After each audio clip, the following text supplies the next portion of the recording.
ಒಂದು ನೈಜ ಘಟನೆ. ಅಮೆರಿಕ ದೇಶದ ಒಂದು ಊರು, ಅಲ್ಲಿ ಒಂದು ಶಾಲೆ. ಆ ಶಾಲೆ ಯಾವುದು ಅಂತ ಕೇಳಿದರೆ ಅಲ್ಲಿ ಒಂದು ದೊಡ್ಡ ಗಣಿಗಾರಿಕೆದು ಕಂಪನಿ ಇದೆ. ಆ ಗಣಿಗಾರಿಕೆ ಕಂಪನಿಯಲ್ಲಿ ಯಾರೆಲ್ಲ ಕೆಲಸ ಮಾಡ್ತಾರೋ ಅವರ ಮಕ್ಕಳು ಓದಲಿಕ್ಕೆ ಬೇಕಾಗಿರುವಂತಹ ಒಂದು ಸಾಮಾನ್ಯವಾದ ಶಾಲೆ.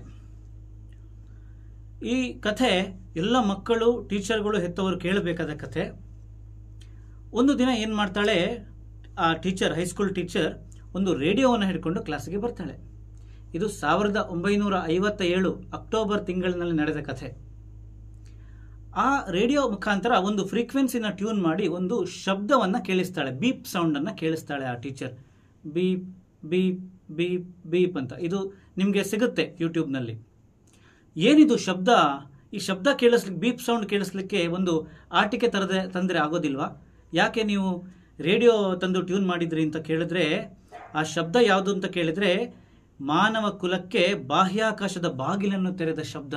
ಇದು ಏನಂತ ಕೇಳಿದರೆ, ಮೊಟ್ಟ ಮೊದಲ ಮಾನವ ನಿರ್ಮಿತ ಉಪಗ್ರಹ ಸ್ಪುಟ್ನಿಕ್ 1 ಅಂತ ಇದೆಯಲ್ಲ, ಆ ಸ್ಪುಟ್ನಿಕ್ 1 ಉಪಗ್ರಹದಿಂದ ಟ್ರಾನ್ಸ್ಮಿಟ್ ಆಗ್ತಿದ್ದಂಥ ಶಬ್ದವನ್ನು ಒಂದು ಹೈಸ್ಕೂಲ್ ಟೀಚರ್ ಲೈವ್ ಆಗಿ 1957 ಅಕ್ಟೋಬರ್ 4ರಂದು ಉಪಗ್ರಹ ಲಾಂಚ್ ಆಗಿದ್ದು, ಅಕ್ಟೋಬರ್ ತಿಂಗಳಿನಲ್ಲೇ ಅವಳು ಕ್ಲಾಸ್ನಲ್ಲಿ ಕೇಳಿಸ್ತಾಳೆ. ಕೇಳಿಸಿ ಅದರ ಮಹತ್ವವನ್ನು ಎಕ್ಸ್ಪ್ಲೈನ್ ಮಾಡ್ತಾರೆ ಮಕ್ಕಳಿಗೆ. ಇದರಿಂದ ಕಮ್ಯುನಿಕೇಷನ್ ಸಿಸ್ಟಮ್ಗೆ ಎಷ್ಟು ಹೆಲ್ಪ್ ಆಗುತ್ತೆ, ಮುಂದೆ ಬೇರೆ ಬೇರೆ ಗ್ರಹಗಳಿಗೆ ಹೋಗಲಿಕ್ಕೆ, ಸೌರಮಂಡಲವನ್ನು ಅಧ್ಯಯನ ಮಾಡಲಿಕ್ಕೆ ಎಷ್ಟು ಹೆಲ್ಪ್ ಆಗುತ್ತೆ ಅಂತ ಒಂದು ಕ್ಲಾಸ್ನಲ್ಲಿ ಎಕ್ಸ್ಪ್ಲೈನ್ ಮಾಡ್ತಾಳೆ. ಆಗ ಆ ಸಮಯದಲ್ಲಿ ಎಷ್ಟೋ ಜನ ಅದನ್ನು ನಗ್ತಾರೆ. ಯಾಕೆಂತ ಒಂದು ಬೀಪ್ ಸೌಂಡ್ ಕೇಳಬೇಕಂತಾದರೆ, ಒಂದು ಉಪಗ್ರಹ ಹಾರಿಸಬೇಕಂತ ನಗ್ತಾರೆ. ಆದರೆ ಸೈಂಟಿಸ್ಟ್ಗಳಿಗೆ, ಈ ಟೀಚರ್ಗೆ ಅದರ ಮಹತ್ವ ಗೊತ್ತಿತ್ತು. ಇದರಿಂದ ಪ್ರಭಾವಿತರಾಗಿ ಆ ತರಗತಿಯ 4 ಜನ ಮಕ್ಕಳು ರಾಕೆಟ್ ಮಾಡಬೇಕು ಅಂತ ಡಿಸೈಡ್ ಮಾಡ್ತಾರೆ. ಇದು ತುಂಬ ರೋಚಕ ಕಥೆ. ಇದರ ಮೇಲೆ ಒಂದು ಮೂವಿ ಕೂಡ ಬಂದಿದೆ, ಅಕ್ಟೋಬರ್ ಸ್ಕೈ ಅಂತ ಒಂದು ಮೂವಿ, 1999ರಲ್ಲಿ ರಿಲೀಸ್ ಆದಂಥ ಮೂವಿ. ಒಮ್ಮೆ ನೀವು ಖಂಡಿತ ಬಿಡುವಾದರೆ ನೋಡ್ಬೋದು.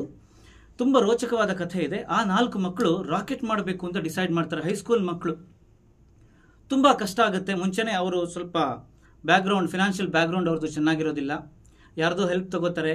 ಯೂಸ್ ಆಗದೆ ಇರುವಂತಹ ರೈಲು ಹಳಿಗಳಿಂದ ಕಂಬಿಗಳನ್ನು ಕಟ್ ಮಾಡಿ ತರ್ತಾರೆ. ತುಂಬ ಎಕ್ಸ್ಪರಿಮೆಂಟ್ಸ್ ಮಾಡ್ತಾರೆ.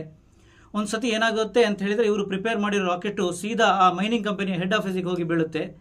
ಆ ಮೈನಿಂಗ್ ಕಂಪನಿಯವರು ಇವರ ತಂದೆ ತಾಯಿಗೆ ಜೋರು ಮಾಡ್ತಾರೆ, ಇವರಿಗೆ ಜೋರು ಮಾಡ್ತಾರೆ, ನಮ್ಮ ಕಂಪೌಂಡ್ನೊಳಗಡೆ ನೀವು ಯಾವುದೇ ರೀತಿಯ ಎಕ್ಸ್ಪರಿಮೆಂಟ್ ಮಾಡಲಿಕ್ಕಿಲ್ಲ ಅಂತ ಹೇಳ್ತಾರೆ. ಆಮೇಲೆ ಇವರು ಆ ಎಕ್ಸ್ಪರಿಮೆಂಟ್ ಸೈಟನ್ನು ತುಂಬ ದೂರ ಹಾಕೊಂಡು ಹೋಗ್ತಾರೆ. 10 ಕಿಲೋಮೀಟರ್ ಡೈಲಿ ನಡ್ಕೊಂಡು ಹೋಗ್ತಾರೆ, ಎಕ್ಸ್ಪರಿಮೆಂಟ್ ಮಾಡ್ತಾರೆ, ಮತ್ತೆ ನಡ್ಕೊಂಡು ಬರ್ತಾರೆ. ತುಂಬ ಕಷ್ಟ. ಒಂದು ಸತಿ ಏನಾಗುತ್ತೆ, ಇವರು ಎಲ್ಲೋ ಒಂದು ಕಡೆ ಬೆಂಕಿ ಬೀಳುತ್ತೆ, ಯಾವುದೋ ಒಂದು ಡೈರೆಕ್ಷನಲ್ಲಿ ಬೆಂಕಿ ಬೀಳುತ್ತೆ ಕಾಡಿಗೆ. ಆ ಊರವರು ಏನು ಅನ್ಕೋತಾರೆ, ಈ ಮಕ್ಕಳೇನೋ ರಾಕೆಟ್ ಮಾಡ್ತಿದ್ದಾರಲ್ಲ, ಅವರೇನೋ ಬೆಂಕಿ ಹಾಕಿರಬೇಕು, ಅವ್ರು ರಾಕೆಟಿಂದನೇ ಬೆಂಕಿ ಬಿದ್ದಿರಬೇಕು ಅಂತ ಅನ್ಕೋತಾರೆ.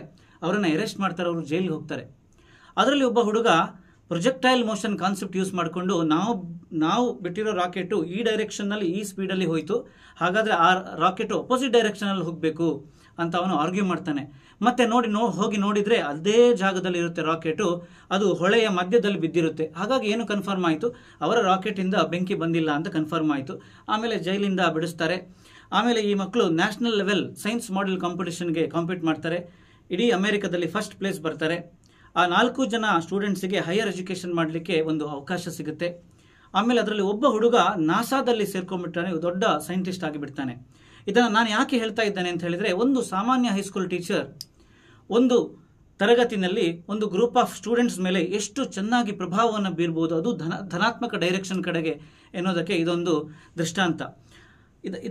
ಇದಕ್ಕಾಗಿ ನಾವು ಹೆತ್ತವರಾಗಲಿ, ಟೀಚರ್ ಆಗಲಿ ಕಾಲಕ್ಕೆ ಮಕ್ಕಳಿಗೆ ಈ ರೀತಿಯಾದಂತಹ ಧನಾತ್ಮಕ ವಿಚಾರಗಳನ್ನು ಹೇಳ್ತಾ ಇದ್ದರೆ ಖಂಡಿತವಾಗಿಯೂ ಮಕ್ಕಳ ಮನಸ್ಸಿಗೆ ಒಳ್ಳೆ ಪರಿಣಾಮವನ್ನು ಬೀಳುತ್ತೆ ಅಂತ ಹೇಳಕ್ಕೆ ನಾನು ಇಷ್ಟಪಡ್ತೇನೆ.